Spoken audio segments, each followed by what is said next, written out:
Today is the 15th day of the month of Kislev. We are beginning a new chapter, chapter 28. This chapter is titled The Laws of Torah Scrolls and Other Holy Books, and discussing there's some laws about Torah scrolls, about purchasing Torah scrolls, and about treating, how we have to treat them with special dignity, special honor, and other holy books, other books of Torah as well. Today we'll be doing paragraphs 1 through 10. Paragraph 1. There is mitzvah for every single Jew to write themselves a Torah. Now, most Jews don't know how to write a Torah, so therefore, if you can't write a Torah yourself, there's mitzvah to commission a scribe, a sofer, to write a Torah on your behalf. Most halachic authorities, however, do hold that we can fulfill this obligation. Now, the goal of this mitzvah is not to own a Torah, it's to facilitate the writing of a Torah, or at least bring into your possession a new Torah. So even if somebody would inherit a Torah from a parent, still they have mitzvah to either commission a scribe to write one, or to write one on their own. Most halachic authorities are of the opinion, however, that nowadays we could fulfill this mitzvah by purchasing other books of Torah knowledge, and therefore we don't have to lay out the tens of thousands of dollars, $40,000, $50,000, $60,000, $70,000 that a Torah scroll would cost. However, it is a tremendous mitzvah, and anyone that is able to afford to purchase a Torah, that's an unbelievable thing to be able to do. Paragraph 2. Besides having a Torah, it's important, there's a mitzvah for us to purchase other books, other Torah books besides the Torah scroll itself, whether it be a Chumash, which is the printed version of the Torah with the commentaries on it, whether it's the Gemara, the Talmud, the Shulchan Aruch. All these are very important books in Judaism. These could be books in Hebrew, books in English. Our house should be a house which is a place where Torah is studied, and we have Torah books available ready for ourselves and other people to learn and study from.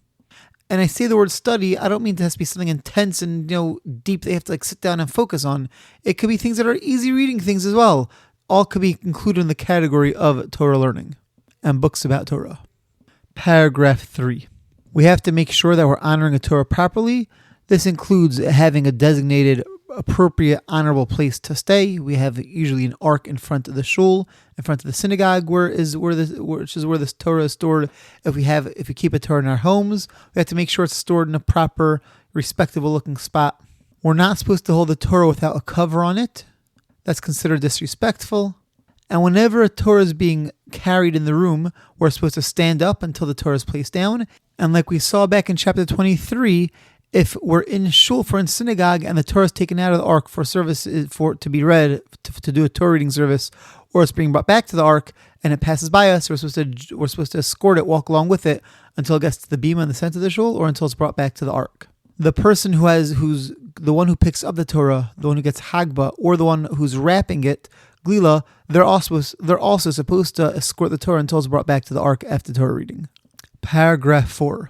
Other books of Torah as well, besides Torah scrolls, any Torah book, whether it's a Chumash, the printed Torah, whether it's the prophets, the writings, the Talmud, Mishnah, commentaries on any of the above, Shulchan Aruch, any of these books, even books in Hebrew, English, regardless of the language, if it's a book about Torah, a Torah book, then we have to make sure to treat it with respect. What does that mean? How do we treat these books with respect?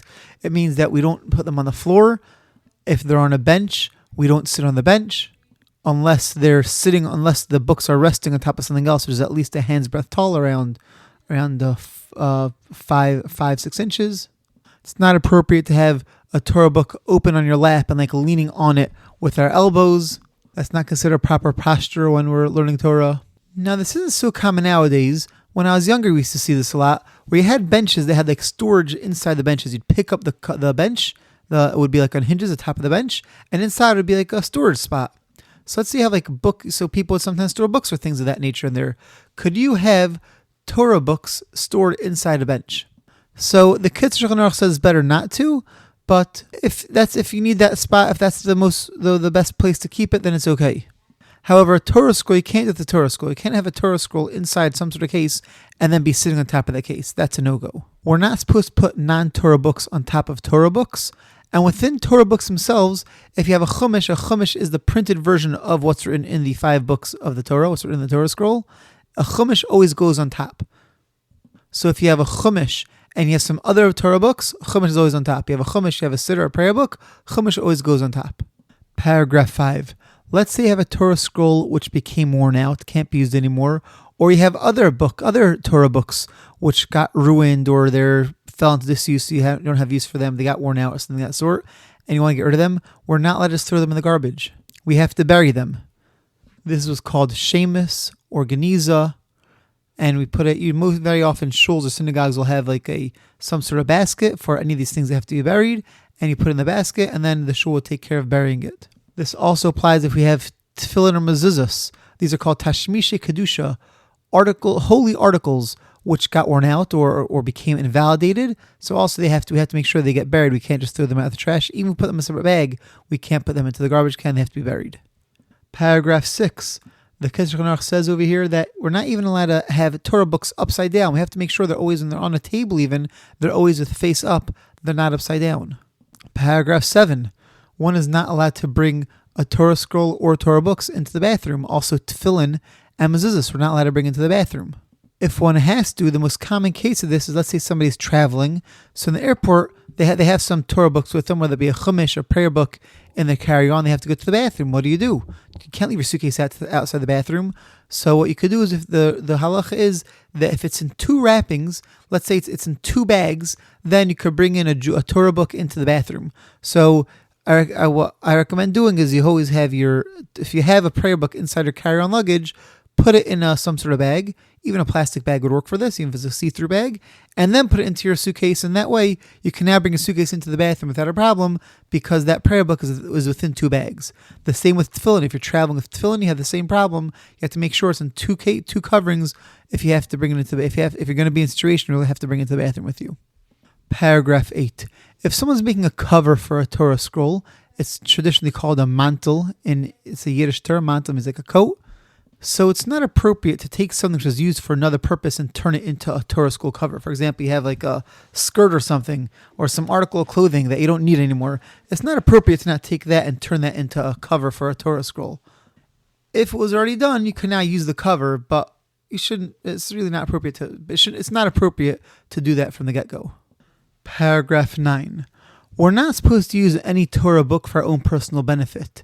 An example of this would be to hold it up. Let's say it's sunny outside, so to hold up, you're carrying a Gemara, a volume of Talmud. Those are nice big books. So imagine going outside, it's sunny, and you're carrying a Gemara, and it's sunny outside, so you can't hold it up to block the sun so you can see better. That's not considered an appropriate use or respectful use of a Torah book. However, if you're trying to learn outside or inside and it's sunny, then you could hold up another Torah book to shield your eyes from the sun, because now you're not using this Torah book that you're using as to shield the sun.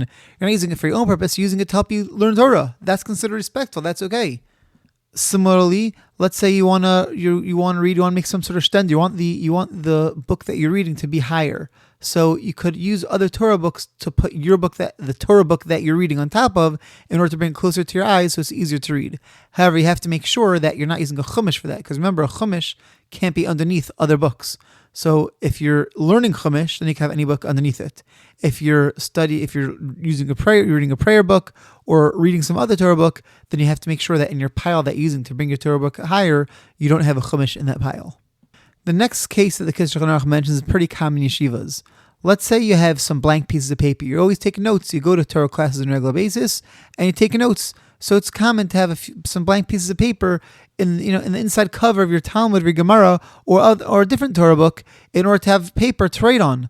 So says the Kislev, if you already wrote on the paper, now this paper is considered a Torah book itself. You could have that inside your Gemara or inside your book. However, if this is blank paper, it doesn't yet have the status of a Torah book. Therefore, you're just using your Gemara or your Torah book to be to safeguard, to hold on to your paper for you. That's not considered respectful, and therefore you have to make sure that you're not doing that. Paragraph 10. There's a prohibition of destroying Torah books. We talked about how they have to be buried. If we don't bury them, if we destroy them or use them for other purposes, then we're actually transgressing a verse in the Torah of Lo sasen ki l'Hashem Elokechem. You shall not do this to Hashem your God. It's considered an insult to Hashem, an affront to Hashem, to God, if we use books that are there to teach us about His holy Torah, and we use that for mundane purposes, or if we treat it disrespectfully. So it seems like the way that they'd make book covers is to take old books, old papers, and glue them together to make a cover. So it says the Kislev, you have to make sure that the bookbinders in your town, your local bookbinder, wasn't using Torah books to make book covers with. Also, if you're ever giving your book, a Torah book, to a binder to put a new cover on, again, this is not so common in 2024, but if you're giving a book to a non-Jewish bookbinder to put a new cover on it, you have to make sure to get back from him the old book cover, because it has to be put into shemus and tekanizah, it has to be buried, it can't just be thrown out. This concludes today's learning. Have a wonderful day and see you tomorrow.